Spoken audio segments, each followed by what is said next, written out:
Hello, welcome to my channel. My name is Emi, and on today's video I'll be showing you how to play Heal Untamed, which is currently my favorite healing build in the game. Is it the best healer? Nope, not even close. Is it really fun and visually eye-catching? Yes, 100%. Heal Untamed can push out an impressive 12,000 plus healing per second in high-intensity fights like Bone Skinner. It has high permanent uptime on quickness, fury, protection, and regeneration. It can keep up 25 stacks of might and swiftness with fast ramp-up time with the Axe Warhorn build. It has 2 sources of Aegis through Stone Spirit and White Tiger, and it has great emergency revive potential with Nature Spirit and Search and Rescue. You're basically a budget heal scourge. The major downside of this build is that you have 0 access to stability, and depending who you talk to, they might be upset that they can't see anything on the ground due to the green vomit. I was solo healing this fight, by the way.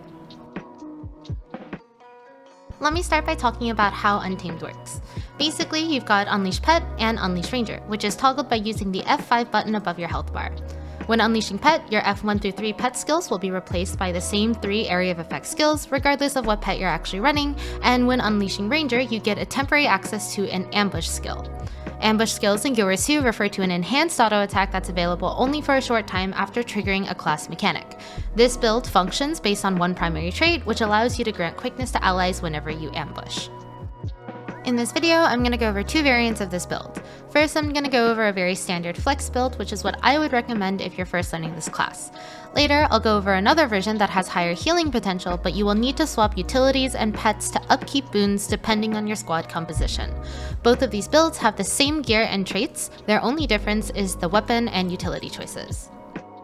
For gear, on both of these builds, you'll want to run a very standard healing setup. You should be looking for some mix of harriers, minstrels, or givers. For those new to healing, this is because harriers and givers share the same amount of healing power and concentration, but givers trades power for toughness. This is a stat you have to be careful about when raiding because many encounters have tanking mechanics based on toughness. On the other hand, minstrels is a very comfortable tanking set as well because you get vitality, which increases your health pool. To make it simple for people gearing though, my recommendation is full harriers armor, weapons, and trinkets if you do not want to tank, or full givers or minstrels if you do want to tank. For runes, you'll be running Rune of the Monk for the increased healing power. An alternative, if you don't want to do dungeons, is Rune of Water, which also has healing stat increases except for on the 6th bonus, which is boon duration. For sigils, on both weapon sets, you'll want to run Water and Transference to maximize your healing output. Finally, for the relic, I would recommend running Relic of the Monk, which increases healing effectiveness whenever you grant a boon. For traits, you'll want to run this setup. I won't go over all of the traits in this video, but I do want to highlight a few key ones. First is Spotter. This is your source of permanent fury in your subgroup. Next is Quick Draw. This reduces your weapon skills cooldown by 66% after weapon swapping. Finally, there is Let Loose. This is the cornerstone trait in this build because it allows you to grant quickness on your ambush. In addition, it will refresh your ambush anytime you swap weapons. This is very important because that means your core gameplay loop will always be Unleash Ranger, Ambush, Weapon Swap, Ambush. Something to note is that this trait has an internal cooldown of 10 seconds. Conveniently, your weapon swap is also on a 10-second cooldown. This makes it very easy to keep track of when to use your ambush. Basically, do the core gameplay loop every time your weapon swap is off cooldown. Now let's talk about utility skills, and there's a lot of options here. To start off, I recommend Healing Spring, Sun Spirit, Stone Spirit, Search and Rescue, and Nature Spirit. That being said, a sign of a great support is one that knows when to switch out utility skills based on what the group or encounter needs. When swapping utility skills, I would prioritize dropping Search and Rescue, then Stone Spirit if you don't need Aegis, or Sun Spirit if you don't need Might. This is most common when you have a hybrid support that can provide a lot of Might uptime, such as Alacrity Mechanist or Alacrity Scourge. Here are some of the options, but I won't go into them super in depth. I would definitely recommend to take the time and read them over if you decide to switch them out. Finally, let's talk about pets. The 2 pets that I use the most often are Jungle Stalker and White Tiger. This is because Jungle Stalker provides a lot of additional might, and White Tiger has a source of Aegis, which is great for blocking major attacks. There's a ton of alternatives, but my favorites are Pink Moa for healing and Gazelle and Electric Wyvern for CC. A quick tip is that you can press Ctrl and click at the same time to set your pet skills to auto-cast. That means they will automatically cast it as long as it's off cooldown and your pet is not stunned. This can be really helpful if you're getting used to the build or for people that want a lower intensity option. Now let me go over the 2 ways to play this class. As I mentioned earlier, everything is the same except for 2 things: the weapons you're using and the utility skills you would bring. To summarize, you can either bring staff plus axe and warhorn, or you can bring staff and another staff.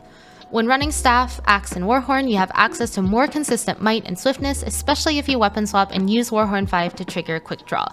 This is what I consider the flex build, since you have more boon up time and more CC. Also, just to future-proof this video, Ranger is getting Mace as a new weapon set in about 5 months' time. And historically, Maces have been support-like weapons, so it is entirely possible that a future weapon combination will be Mace and Warhorn, so keep an eye out. The second variant of this build is to run 2 staffs.